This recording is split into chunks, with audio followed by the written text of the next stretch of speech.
Les recherches se poursuivent toujours en Méditerranée pour localiser les boîtes noires du vol MS 804 d'Égyptair qui s'est abîmé en mer dans la nuit de mercredi à jeudi avec 66 personnes à son bord. L'Égypte a annoncé l'envoi d'un sous-marin en mer Méditerranée et un navire français est attendu sur place ce lundi pour participer aux opérations. Marwa Arafa et Elham Hussein.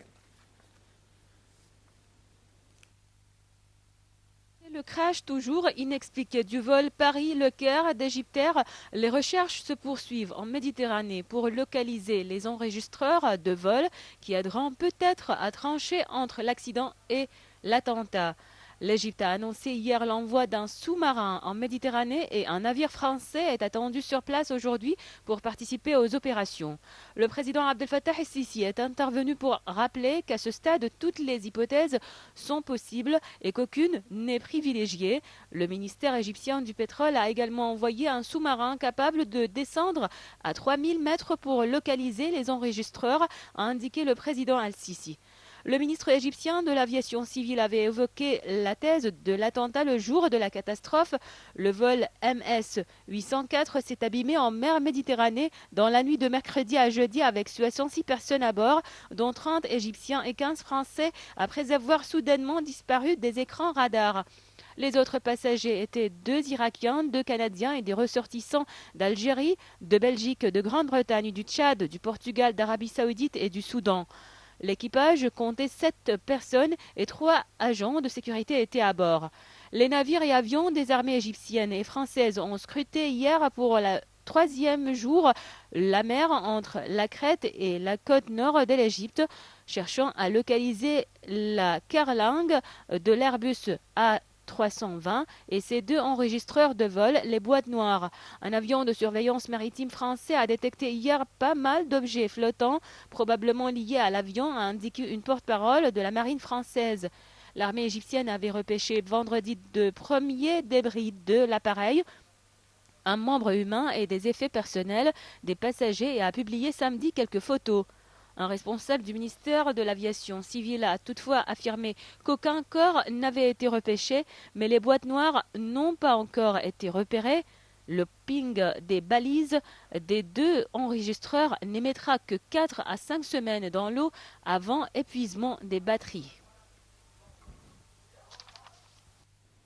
Les forces armées ont détruit aujourd'hui plusieurs foyers terroristes dans le Sinaï, dans le cadre de l'opération militaire en cours baptisée le droit du martyr, qui vise à éradiquer le terrorisme de la péninsule.